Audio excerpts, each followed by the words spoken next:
Strawberry ചാനലിലേക്ക് എല്ലാവർക്കും സ്വാഗതം.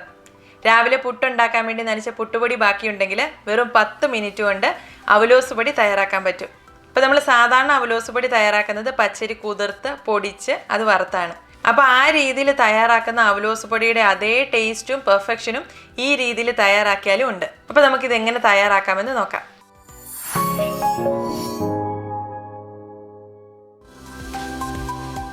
ഞാനിവിടെ പുട്ട് നനച്ചതിന് ശേഷമുള്ള റെസിപ്പി അല്ല പറയുന്നത്. അപ്പോൾ ഇതിൽ ചേർക്കുന്ന ഇൻഗ്രീഡിയൻസിൻ്റെ അളവുകൾ കറക്റ്റായിട്ട് പറയാൻ പറ്റില്ല. അതുകൊണ്ട് പുട്ട് നനയ്ക്കുന്നിടം തൊട്ട് നമുക്ക് തുടങ്ങാം. അപ്പോൾ അതിനായിട്ട് ഒരു 1/2 കപ്പ് പുട്ടുപൊടി ഒരു ബോളിലേക്ക് എടുത്തിട്ടുണ്ട്. ഇതിന് കപ്പളവ് തന്നെ വേണമെന്നില്ല. നിങ്ങൾ സാധാരണ എന്ത് അളവ് പാത്രത്തിലാണോ എടുക്കുന്നത് അതിലെടുത്താൽ മതി. ഇതിലേക്ക് ആവശ്യത്തിനുള്ള ഉപ്പ് കൂടി ചേർക്കാം. ഇനി കുറേശ്ശെയായിട്ട് വെള്ളം ചേർത്ത് നന്നായിട്ടൊന്ന് പുട്ടിന് നനയ്ക്കുന്ന രീതിയിൽ നനച്ചെടുക്കാം. ഓരോ ബ്രാൻഡ് പുട്ടുപൊടി അനുസരിച്ച് അത് നനയ്ക്കാനുള്ള വെള്ളത്തിൻ്റെ അളവ് മാറും. ഞാനിവിടെ 1/2 കപ്പ് പുട്ടുപൊടിക്ക് 1/2 കപ്പ് വെള്ളം തന്നെയാണ് എടുത്തിരിക്കുന്നത്. അപ്പോൾ നിങ്ങൾ സാധാരണ പുട്ട് നനച്ചെടുക്കുന്ന രീതിയിൽ ആവശ്യത്തിന് വെള്ളം ചേർത്ത് നന്നായിട്ട് നനച്ചെടുക്കുക. ഞാനിവിടെ കുറേശ്ശെയായിട്ട് വെള്ളം ചേർത്ത് ഈ ഒരു രീതിയിൽ നനച്ചെടുത്തിട്ടുണ്ട്. അപ്പോൾ ഈ പുട്ടിൻ്റെ നനവ് കറക്റ്റായിട്ട് അറിയാൻ വേണ്ടി ഈ രീതിയിലൊന്ന് നനച്ചതിന് ശേഷം കൈകൊണ്ടുകൂടി ഒന്ന് മിക്സ് ചെയ്തെടുക്കുന്നുണ്ട്. ഈ രീതിയിൽ പുട്ടുപൊടി നന്നായിട്ട് നനച്ചെടുത്തിട്ടുണ്ട്. ഇനി ഇതിലേക്ക് ബാക്കി ഇൻഗ്രീഡിയൻസ് ചേർക്കാം. 1/2 കപ്പ് തേങ്ങ ചിരകിയത്, ഡ്രൈ ഗ്രേറ്റഡ് കോക്കനട്ട് ആണെങ്കിൽ 1/4 കപ്പ് മതി, 1/4 ടീസ്പൂൺ നല്ല ജീരകം, 1/2 ടീസ്പൂൺ എള്ള്, ഇവയെല്ലാം ചേർത്തൊന്ന് മിക്സ് ചെയ്യാം. അപ്പോൾ ആദ്യം വിസ്ക് കൊണ്ടൊന്ന് മിക്സ് ചെയ്യാം. അതിനുശേഷം കൈകൊണ്ടുകൂടി നന്നായിട്ടൊന്ന് പ്രസ് ചെയ്ത് കൊടുത്ത് മിക്സ് ചെയ്യണം. ഇതിലിപ്പോൾ ചേർത്ത എള്ളിൻ്റെയും ജീരകത്തിൻ്റെയൊക്കെ അളവ് നിങ്ങളുടെ ഇഷ്ടത്തിനനുസരിച്ച് കൂട്ടുകയോ കുറയ്ക്കുകയോ ചെയ്യാം. ഇപ്പോഴിത് നന്നായിട്ട് മിക്സ് ചെയ്തെടുത്തിട്ടുണ്ട്. ഇതിനി ഒരു 15-20 മിനിറ്റ് ഒന്ന് മാറ്റി വയ്ക്കാം. അതിനുശേഷം റോസ്റ്റ് ചെയ്തെടുക്കാം.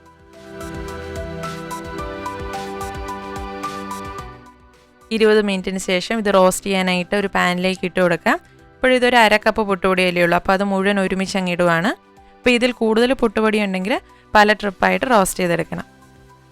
ആദ്യം ഒരു മീഡിയം ഫ്ലെയിമിലിട്ട് റോസ്റ്റ് ചെയ്ത് തുടങ്ങാം.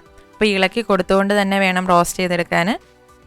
ഈ സമയത്ത് നല്ല നനവുള്ളത് കൊണ്ട് ഫ്ലെയിം അല്പം കൂടി കിടന്നാലും കുഴപ്പമില്ല. കൈ എടുക്കാതെ ഇളക്കി കൊടുത്തുകൊണ്ടിരുന്നാൽ മതി. ഒരു 2 മിനിറ്റ് കൊണ്ട് തന്നെ നന്നായിട്ട് ചൂട് കയറി പുട്ടുപൊടിയുടെ നനവൊക്കെ മാറി ചെറുതായിട്ടൊന്ന് ഡ്രൈ ആയി തുടങ്ങിയിട്ടുണ്ട്. ഞാനിവിടെ ഫ്ലെയിം ഒട്ടും കുറയ്ക്കാതെ തന്നെയാണ് ഇപ്പോഴും റോസ്റ്റ് ചെയ്തുകൊണ്ടിരിക്കുന്നത്.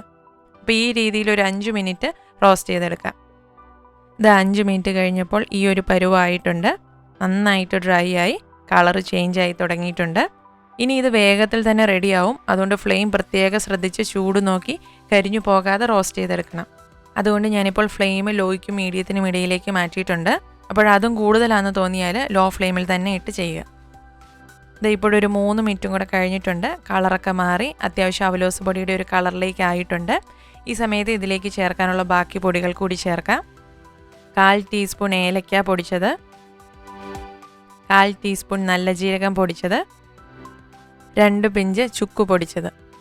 ഇവയെല്ലാം കൂടി ചേർത്ത് ഒരു 1-2 മിനിറ്റും കൂടെ നന്നായിട്ടൊന്ന് ഇളക്കി റോസ്റ്റ് ചെയ്യാം.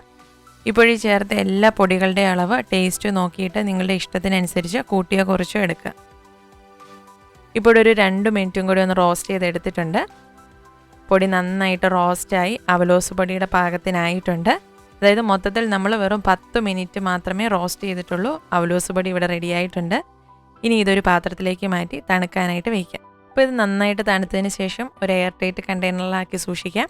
സാധാരണ നമ്മുടെ അവലോസ് പൊടി എത്ര നാൾ സൂക്ഷിക്കുമോ അത്രയും നാൾ തന്നെ സൂക്ഷിക്കാം. അപ്പോൾ ഇതും കൊണ്ട് വളരെ ഈസി ആയിട്ട് നമുക്ക് അവലോസുണ്ടയും തയ്യാറാക്കാം. അതിനായിട്ട് ശർക്കരപ്പാനിയോ പഞ്ചസാരപ്പാനിയോ തയ്യാറാക്കിയിട്ട് അതിൽ ഈ അവലോസ് പൊടി മിക്സ് ചെയ്തിട്ട് ഒന്ന് ഉരുട്ടിയെടുത്താൽ മതി.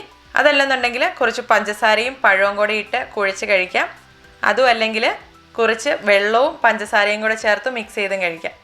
ഇത്ര എളുപ്പത്തിൽ ഇൻസ്റ്റൻ്റായിട്ട് തയ്യാറാക്കാവുന്ന ഈ അവലോസ് പൊടിയുടെ റെസിപ്പി നിങ്ങൾക്ക് എല്ലാവർക്കും ഇഷ്ടമായി എന്ന് പ്രതീക്ഷിക്കുന്നു. വീഡിയോ ഇഷ്ടമായാൽ മറ്റുള്ളവർക്കൊക്കെ ഒന്ന് ഷെയർ ചെയ്ത് കൊടുക്കണം.